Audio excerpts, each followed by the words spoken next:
Aces versus Mystics tonight is a preview of a potential playoff matchup.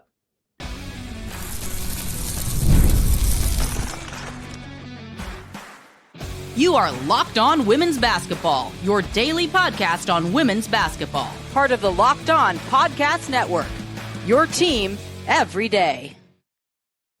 Hello, everyone, and welcome to Locked On Women's Basketball. I'm Clea Butler, the sideline reporter for the Chicago Sky. And joined with me is my co-host, Sophia Jones, the radio analyst for the Portland Fire. And today's episode is brought to you by FanDuel. Sorry, guys. Today's episode is brought to you by FanDuel. Join all the action at FanDuel.com to play daily dingers and make your free pick on who's hitting a homer this MLB season. All right, getting a little into what we are talking about today. We're going to talk about what's in store for the New York Liberty, a team that has obviously been battle tested with injuries this year, but has secretly been pretty solid within the rankings, even, despite some of the question marks that we have had around them at times during the season. We had some close Wednesday night games as well, so reviewing some of those matchups. But first, the Mystics and the Aces are rematching once again. And if you're feeling like these are two teams that have been playing with each other a lot as of late, you wouldn't be thinking wrong. They did play against each other July 22nd, and then they played against each other on August, or a couple of days ago, essentially. And these have been a matchup that has been very interesting between the two teams because the Mystics have been on a run. The first matchup that they had against each other did end in that buzzer beater win, essentially, for the Mystics. They won 100-99. Then taking a look at their last matchup, the Aces were able to end the Mystics 7-game winning streak. They won at 86-76. And taking just a few key points from that last matchup that we saw between the two teams, a big part of this was the fact that the Mystics actually won the rebounding battle in this game. They won it 41-30.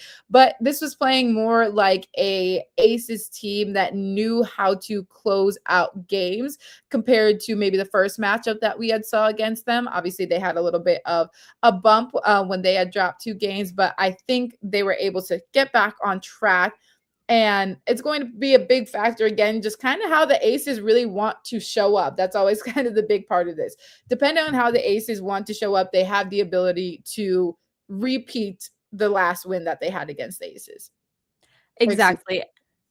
Yes. And looking back to that last win, the Mystics won the rebounding battle, but the Aces were the better shooting team. They shot 46% from the field compared to 43% by the Mystics, and then 39% from 3 compared to 28% from the Mystics. And so it's just a lot of that. And getting back to themselves, the Mystics have the second best defensive rating in the league. So for the Aces to continue having these offensive performances against a team that has really developed a defensive identity for themselves is really, really impressive. And it has to click from the 3-point line as well, because once you start over penetrating and getting too deep into the paint against the shot blockers like Shakira Austin and Kiki Iriafen, that's where you start to get into some danger. So Aces playing more spread out, trying to lift the defense, make them guard them on the perimeter as much as possible.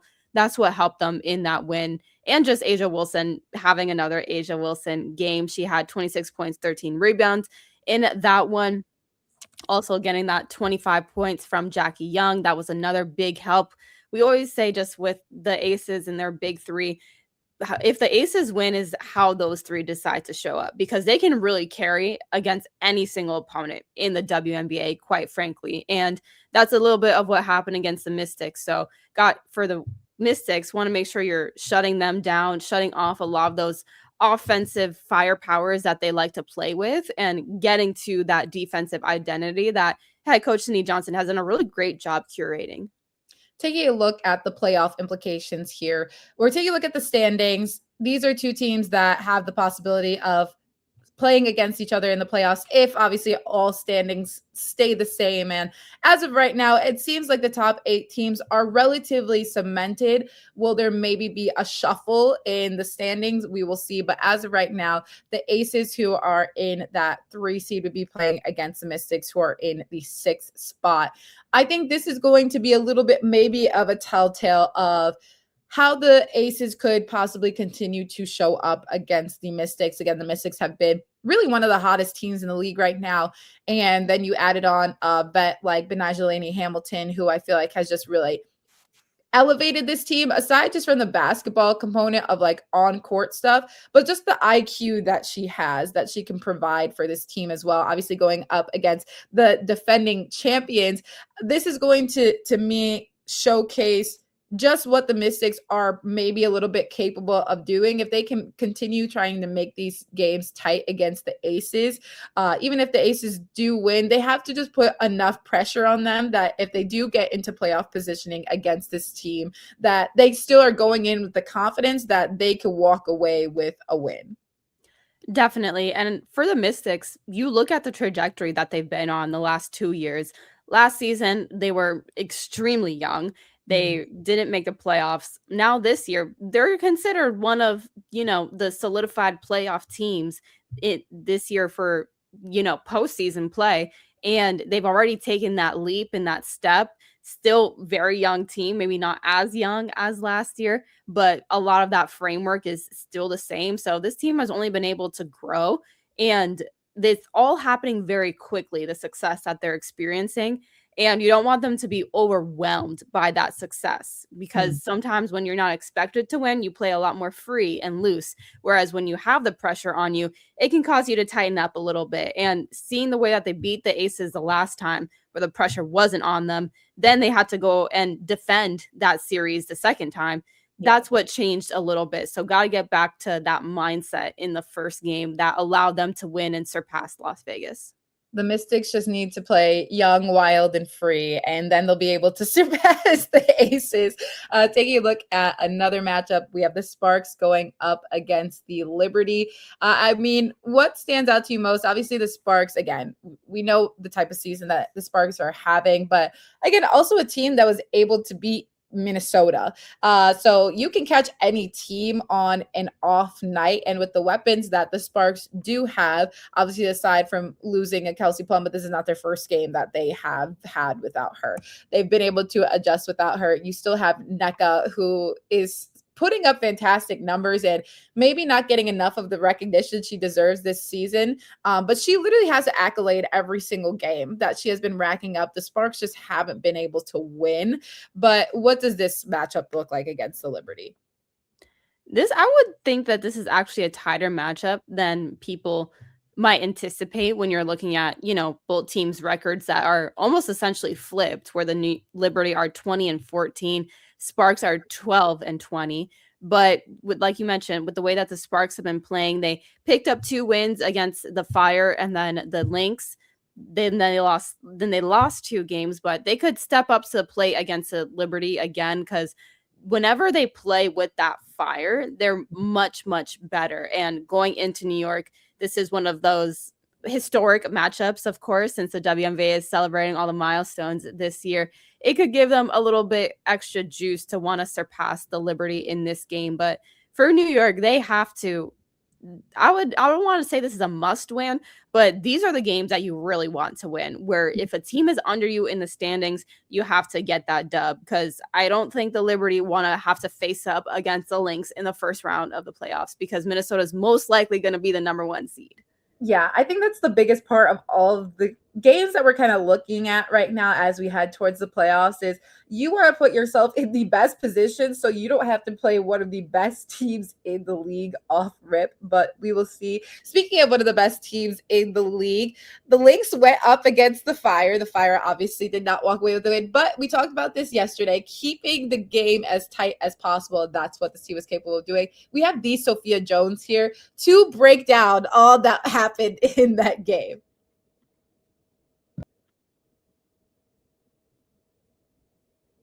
Baseball fans, if you think you know who's hitting a homer today, FanDuel is giving you a free chance to call your shot with Daily Dingers. It's easy to play. You just make a free pick for who you think will hit a home run in their game. And if you're right, you'll receive a profit boost to use on your next bet for a chance at extra winnings. Best of all, you can make a free pick every day throughout the MLB season. Daily Dingers is another fun way to stay engaged with every day's games, whether you're following your favorite team or keeping an eye on matchups across the league. Every game has someone capable of going deep. Now you get the chance to make your prediction before the first pitch. There's a certain player where every at-bat feels like something big could happen. That's what makes Daily Dingers so fun. You get to back the player you think is ready to go deep that day. So are you ready to play your game today? Join all the action at FanDuel.com. That's FanDuel.com to play Daily Dingers and make your free pick on who's hitting a homer. Play ball and swing for the fences on FanDuel, an official partner of the MLB.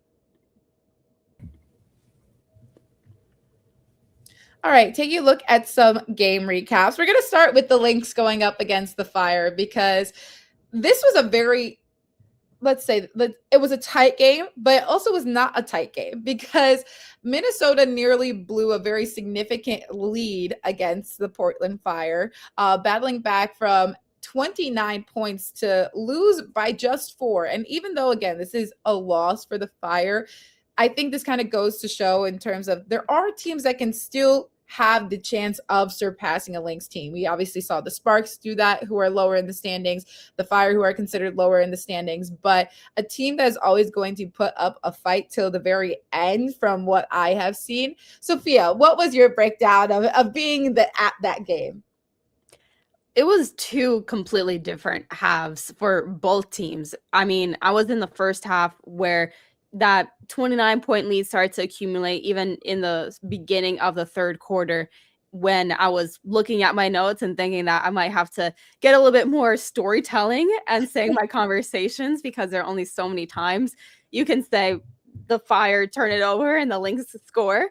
But it completely changed in the second half, and the Fire went on a 29-4 run in that coming out of the locker room in the second half. It just completely changed the momentum of the game, and they cut it down to 1 point with 78-77 within the final minutes of the fourth quarter. But the Lynx, they just had too many big time players making big time shots, but they consistently left the door open for Portland.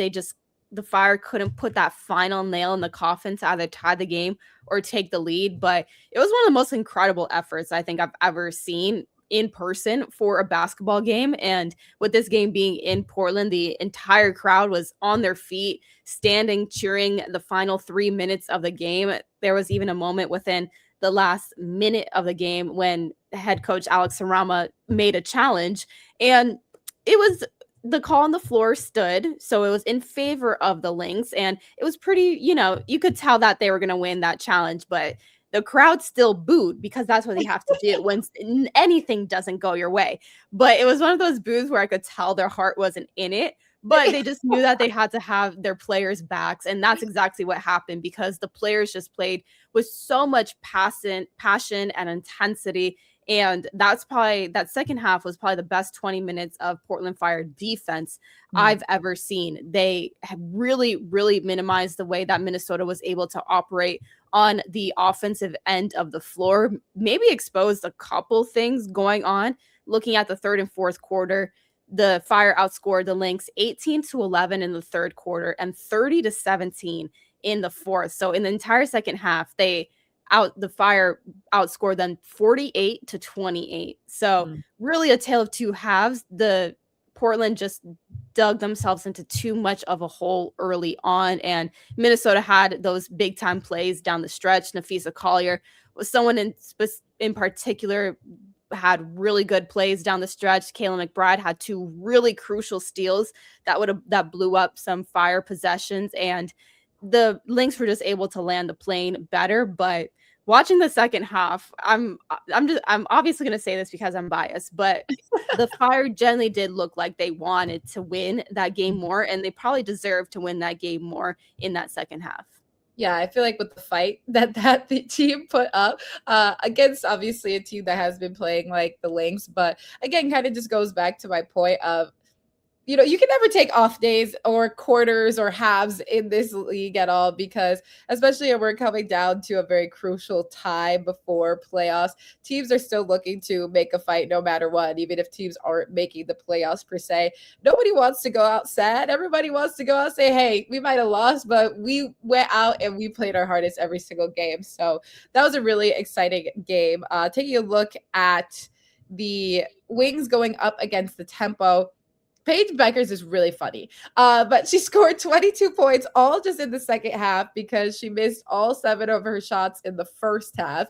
And after that first shot finally went down for her, you could see her just thanking the basketball gods, just be like, oh my goodness, finally this thing went into the hoop. But I think that just goes to show the type of player she is. Like, she's never going to give up on what's happening. Like, she missed all 7 shots. Okay, cool. She comes back second half. You're re-energized, and you score 22 points in a half. And you help lead your team to a win where you're battling up against Marina Mabrey, where if you're going bucket for bucket, that's who you're competing with. So even though she missed all of her first half shots, she also led the team in scoring for the Wings, which again is just kind of insane. You didn't make anything the first half, but they do win 94-88.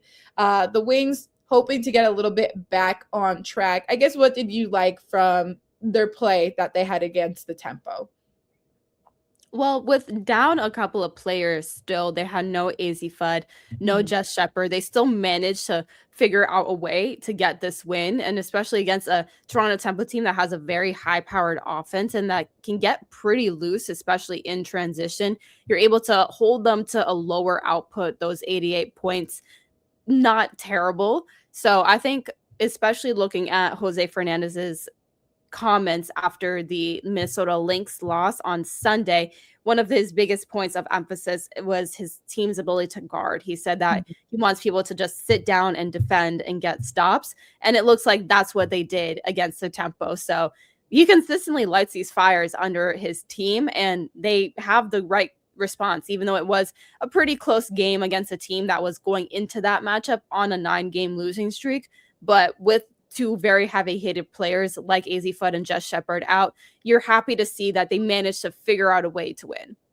You know what I'm curious about? I want to know, like, if this is just his own coaching philosophy in general, or if there is a little sprinkle of Gino in there. Obviously, we know that they have a very close relationship, and I feel like Gino is definitely very quick to call out his team to be like, listen, we suck. Like this, even if they're blowing out teams at UConn. But I wonder if that translated over, and, obviously between having to coach Paige and AZ at this moment, like maybe he got some inspiration. He's like, I know how to get these girls geared back up.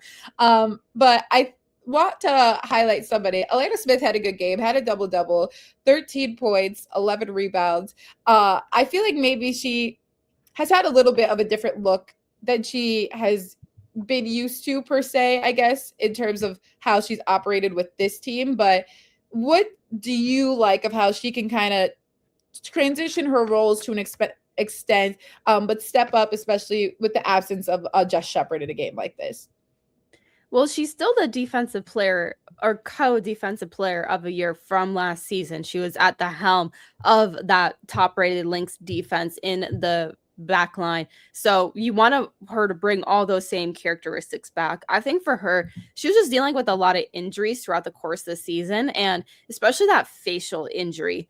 When you're a big playing in the interior, you have to be prepared for physicality, and just subconsciously having that facial injury, wearing a mask can definitely maybe affect and alter your confidence to go up for some of those blocks, because that was one of her biggest things last season. She's one of the leading shot blockers in the WNBA. So now you're starting to see more of that back. You're seeing more aggression going after those loose boards. That's why she was able to get the double-double. And I never played with a face mask, but I played with a knee brace, and just having that little bit like on you, it feels restricting and it can kind of alter the way that you feel like you can play. And so now I think you're just finally starting to see her come to form with what we saw last year with the Lynx, now shaking loose from a lot of those preseason, early season injuries. Taking a look at a game that didn't necessarily end as close. Golden State beats Chicago 91-71, but this was a good game for Tiffany Hayes. She came off the bench and scored a season best 22 points. And I feel like people can't forget, let's say, that this is an all-star woman right here. Like, I feel like sometimes she could lay a little bit under the radar, but if you really need her to come out and pop it, like, she's going to pop it. I feel like this was one of the times she was able to highlight that. Definitely. It was very recently that she was sixth player of the year. So she's kind of with the Las Vegas Aces. So she's used to coming off the bench, needing to provide a spark. And the Valkyries have some of the best depth in the WNBA. They have the best bench in the league. And with no Janelle Salon, who is the runaway sixth player of the year this season, with no her, you don't have her this game. So it came down to Tiffany Hayes needing to step up a little bit, provide some of that scoring that you're losing with Ja being out. And she definitely did that. And she's still one of the quickest players downhill with the ball in her hands, especially going with that strong left hand. So can't underestimate her, and also the energy that she brings on the defensive end of the floor. She had 3 steals and 1 block in this game. Yeah, they're going to go on to host the Wings on Monday night. And the Sky will visit Seattle on Sunday. Then they're going to come back to Chicago for a 3-game homestand.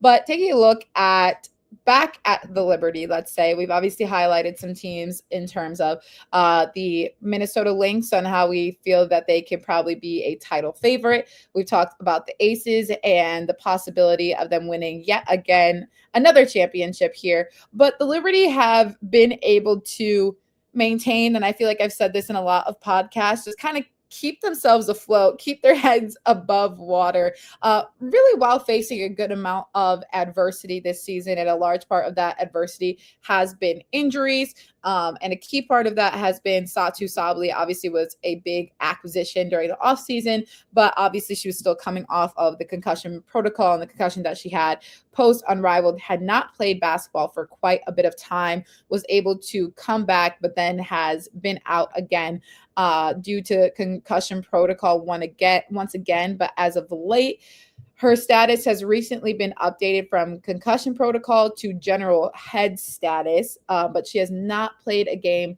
since June 23rd. Now, it is a little ambiguous what necessarily the concussion protocol to head status means. Obviously, the answer is that she is still just out for the time being. However, head coach Chris DeMarco has said that she will make a return to basketball this season, but there's no for sure promise when it comes to that, let's say.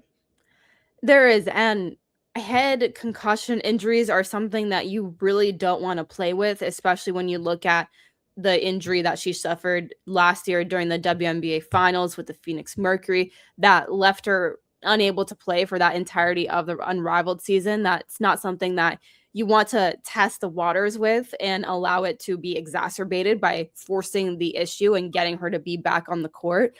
So not sure what her status is going to be, but we're really sending her well wishes, hoping that there is a timetable for return at some point and that she does return to the basketball floor, because she is one of a kind. There's a reason she has the nickname Unicorn, and why she was the top offseason acquisition across the board for the WNBA.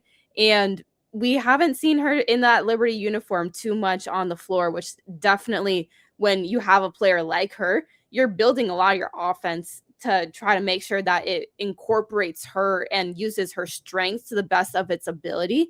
And not having that kind of makes you need to rewire a couple of things and tweaks in the offensive scheme, especially when you're looking at head coach Chris DeMarco, who is his first year as a head coach in the WNBA, formerly an assistant on the Golden State Warriors staff.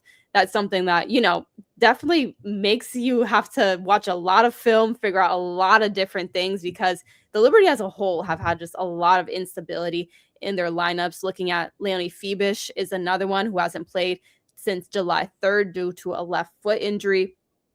She's someone that maybe doesn't jump off the box score every time in every game, but she is so important because she provides length, defense, and three-point shooting, and just knows exactly where to be, where to pass the ball, where to dribble it when she's attacking closeouts. And it's that kind of IQ and glue piece that she offers that's really, really valuable to the Liberty that they're definitely missing out on.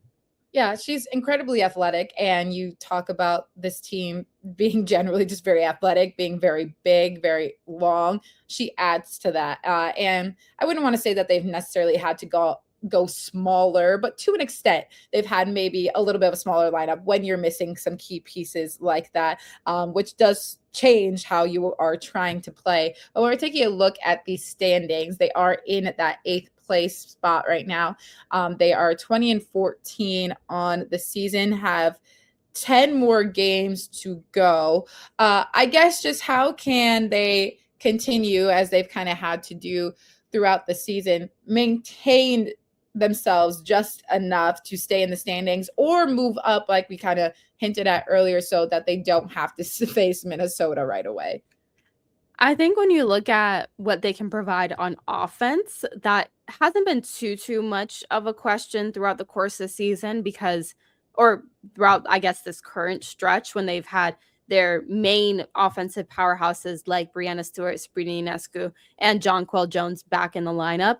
So that part is smooth. It could be better, definitely, because you would like to see those three get some support from the different role players as much as possible. But it definitely also it has to be on the defensive end. There are a lot of teams that can get loose against the Liberty. It's one of those things where you want to make sure that they're using all that length and sitting down and defending, getting stops, and making that a part of their identity again, because looking at their championship run, it was so hard to crack into their paint and get past that front line because, again, they're just so incredibly long. So got to get back to making the New York Liberty a headache to deal with on defense.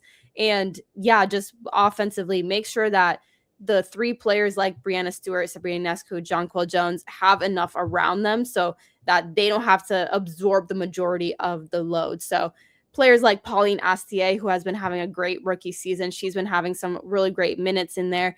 I think Han Shu is another person coming off the bench that can provide, a good couple of points and length, if anything, length and size and rebounding that could really help. But just making this feel like a unit again. For so much of the season, the Liberty have felt just disjointed, unstable. So bringing everyone back together to produce on both ends of the floor for 40 minutes.